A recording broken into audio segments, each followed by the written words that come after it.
નમસ્કાર દોસ્તો, આપણા દેશની અંદર અનેક વિસ્તારો એવા છે જ્યાં ચોરો તરખાટ મચાવી રહ્યા છે અને ચોરીના નામથી જ નહીં પરંતુ ચોરોના નામથી પણ લોકો થરથર ધ્રુજી ઉઠે છે.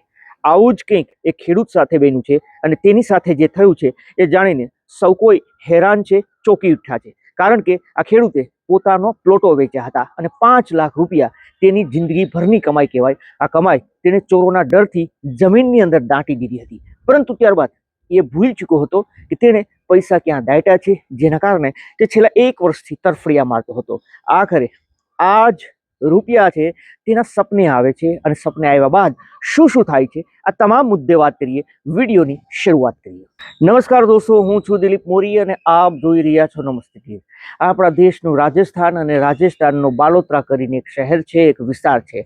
નેવાઈ કરીને એક ગામ છે અને આ ગામની અંદર એક ખેડૂત પરિવાર છે જે રહે છે. આ ખેડૂતમાં મુખ્ય માણસ છે માંગીલાલ મેઘવાલ. આ માંગીલાલ મેઘવાલ છે તે 10 વીઘા તેને જમીન છે. પોતાના પરિવારની સાથે ખુશી ખુશી તે જીવતો હોય છે, પરંતુ તેને વધારે મતલબ કે પ્લોટો તેની પાસે હતા અને તે જ તેની તમામ કમાણી હતી.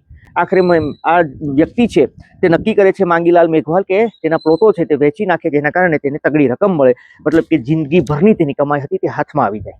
પ્લોટોને વેચી નાખવામાં આવે છે, પરંતુ તેને ડર હતો ચોરોનો, ચોરીના ખોફનો કે ઘરે પૈસા લઈ જાય તો ચોરો ચોરી જશે, તો આવડી મોટી રકમ છે, અથવા તો ઘરના છે તે ખોટા ખર્ચા કરશે પૈસા જોઈને અને વપરાઈ જશે. એને એવું પણ હતું, તેને શાયદ એ પણ લત હતી શરાબની, જેના કારણે એને એ પણ હતું કે તેનાથી પણ વપરાઈ જાય.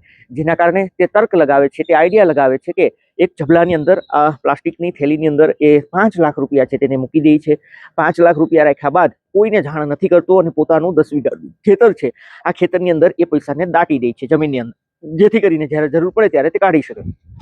પરંતુ આ સમગ્ર ઘટનાની અંદર ટ્વિસ્ટ ત્યારે આવ્યો જ્યારે આ માંગીલાલને ભૂલવાની બીમારી છે, જેના કારણે તેને યાદ ન રહ્યું કે તેને પૈસા ક્યાં દાટ્યા છે અને તેના કારણે તે છેલ્લા 1 વર્ષથી ચિંતિત હતો, શોધખોળ કરતો હતો કે કયા ખેતરના ખૂણે તેને રૂપિયા દાટ્યા છે જેથી કરીને તેને કાઢી શકાય. પરંતુ તે ભૂલી ચૂક્યો હતો, જેના કારણે 1 વર્ષથી તેના હાથમાં 1 રૂપિયો નહોતો આવ્યો. આખરે હાલમાં જ તેના ખેતરનું ખેડવાની શરૂઆત થઈ હતી. ખેતર ખેડાતું હતું અને ખેતર ખેડાતું હતું એ દરમિયાન ત્યાં જ્યાં પૈસા દાટ્યા હતા ત્યાં આ ખેડતા જ્યારે પહોંચે છે ત્યારે એ પ્લાસ્ટિકનું જબલું છે તે તૂટે છે અને તેની અંદરથી રૂપિયા દેખાય છે. આખરે આ ખેડૂત છે તે ખૂબ ખૂબ ખુશ થઈ જાય છે કે છેલ્લા 1 વર્ષથી તેને રૂપિયા દાટ્યા હતા તે મળી આવ્યા છે. તેનો પરિવારની જાણ થાય છે, એ પણ ખુશખુશાલ થઈ જાય છે, કારણ કે 5 લાખ જેવડી એક નાના ખેડૂત માટે રકમ ખૂબ મોટી હોય છે. પરંતુ એ રૂપિયા જ્યારે કાઢવામાં આવે છે ત્યારે આ પરિવારના પગ નીચેથી જમીન ખસકી જાય છે, કારણ કે એ પૈસાની અંદર ઉધઈ લાગી ગઈ હતી અને અનેક એવી નોટો હતી જેને ઉધઈએ ખાઈ કાઢી હતી, જેના કારણે આ રૂપિયા છે તે કાગળની જાણે નોટો બની ચૂક્યા હોય તેવું લાગતું હતું. આખરે આ પરિવાર છે તેના ઉપર આભ ફાટી પડ્યું છે અને આ પરિવાર આખરે રૂપિયા લઈને ત્યાંની સ્થાનિક સ્ટેટ બેંકની અંદર જાય છે, તે બ્રાન્ચની અંદર જાય છે, પરંતુ બેંકવાળા છે ત્યાં રૂપિયા લેવાની મનાઈ કરે છે, કારણ કે એ રૂપિયાને ઉધઈ ખાઈ ગઈ હતી. આખરે આ ઘર માટે 1 વર્ષ બાદ આ લોકોના મોઢા ઉપર ખુશી આવી હતી, પરંતુ એ અમુક જ મિનિટોની અંદર છીનવાઈ ગઈ હતી અને આ ખેડૂત છે તેને રાતા પાણીએ રોવાનો વારો આવ્યો છે. આખરે આ ખબર છે કે દેશભરમાં તહેલકા મચાવી રહી છે, મતલબ કે ખૂબ હાલ આ સોશિયલ મીડિયાની અંદર વાયરલ થઈ રહી છે કે ખેડૂત છે જેને કંઈક ચોરોના ડરથી આ રૂપિયા દફન કર્યા હતા જમીનની અંદર અને આ રૂપિયામાં ઉધઈ લાગી ગઈ છે. સવાલ એ છે કે ખેડૂતની જિંદગીભરની કમાણી હતી અને તેની પાસે ચોરોની બીક તેને હતી, વપરાઈ જવાની બીક હતી અને તેના કારણે તેને આ પૈસા દાટ્યા હતા, પરંતુ એ પૈસાને ઉધઈ ખાઈ ગઈ છે.